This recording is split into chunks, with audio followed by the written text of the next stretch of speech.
Derrame de un ducto de Pemex ocurrió en Cadereyta Jiménez, Nuevo León, 2014.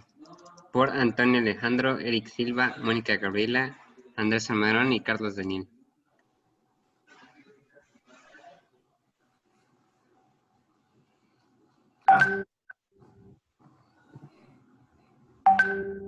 Son compuestos orgánicos formados por átomos de carbono e hidrógeno. Entre ellos existen tres grupos: las parafinas, cuya fórmula general es CnH2n más 2, las cicloparafinas, cuya fórmula general es CnH2n, y los aromáticos. La forma de la molécula está determinada por la ubicación de los núcleos y los electrones. Los electrones y los núcleos se colocan en posiciones que minimizan la repulsión y maximizan la atracción. Por lo tanto, la fórmula de la molécula refleja el estado de equilibrio que tiene al poseer la menor energía posible en un sistema. Existen tipos de enlaces: los enlaces iónicos, en donde uno de los átomos cede dos electrones de valencia a otro de los átomos, y los enlaces covalentes, en donde ambos átomos comparten electrones que ambos hacen uso de. Para poder determinar el tipo de enlaces que se forman en los compuestos correspondientes, hay que tomar en cuenta la electronegatividad del hidrógeno, del carbono y del oxígeno. Y al obtener su diferencia de electronegatividad, podemos determinar que los enlaces que los hidrocarburos son covalentes, no polares, mientras que los enlaces en el agua son covalentes polares.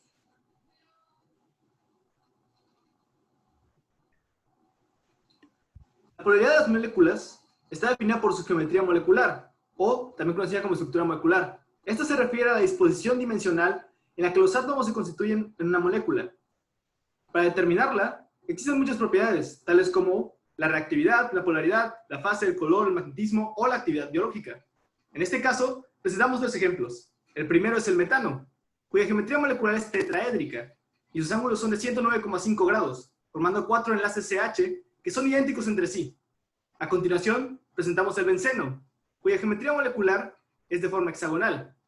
Tendría 3 enlaces dobles de carbono-carbono y 3 enlaces simples.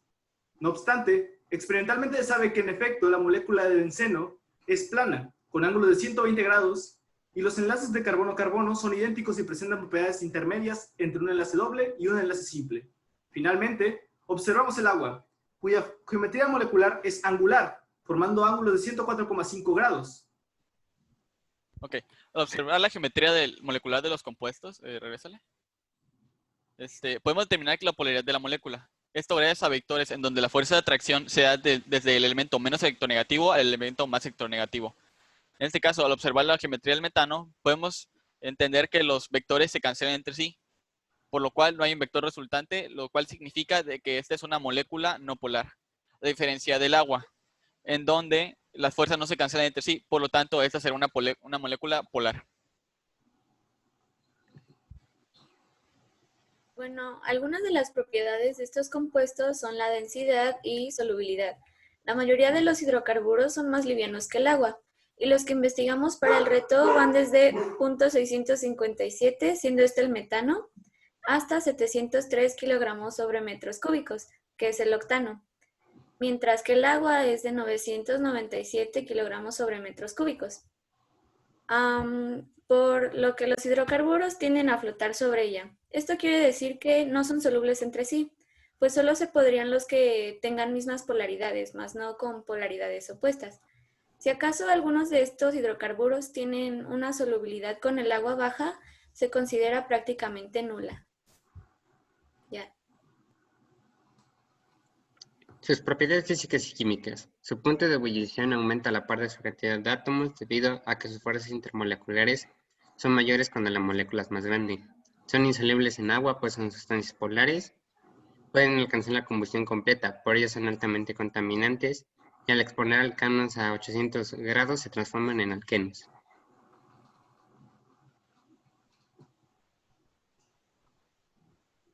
Las fuerzas intermoleculares, dicho muy resumidamente, son las fuerzas de atracción entre las moléculas. A continuación, están listados de mayor a menor fuerza algunos ejemplos de estas. El primero es el dipolo, que ocurre entre una molécula iónica y una molécula covalente polar. El siguiente es puente de hidrógeno, que es lo mismo que el dipolo-dipolo, que ocurre entre dos moléculas covalentes polares, pero es especialmente más fuerte, ya que ocurre cuando un átomo de hidrógeno se encuentra con un átomo de nitrógeno, oxígeno o flúor. El siguiente, como dije antes, es cuando se encuentran dos moléculas covalentes polares. Y por último, tenemos a las fuerzas de London, que están presentes en absolutamente todas las moléculas, o cuando se encuentran una molécula covalente polar y una molécula covalente apolar. Esta, a pesar de estar en todas las moléculas, es bastante débil, y esta es precisamente la que encontramos entre los hidrocarburos y el agua.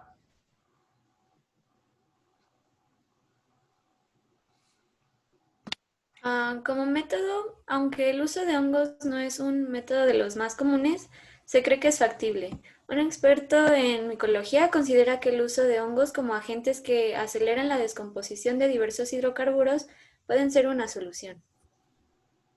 Otro método de recolección factible sería el uso de bacterias anaeróbicas, las cuales son capaces de degradar el petróleo en fracciones.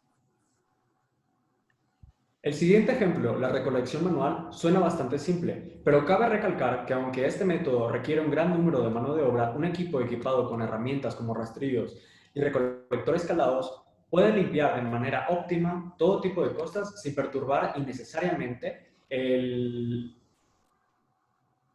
sustrato, o sea, el agua, y la recuperación del lugar suele ser más rápida. Otro método muy común es el uso de un conjunto de bombas, skimmers y camiones aspiradores. Normalmente, gracias a la flotabilidad de los hidrocarburos, se pueden usar los camiones y bombas sin mayor problema, y si hay suficiente profundidad, se pueden añadir skimmers al conjunto.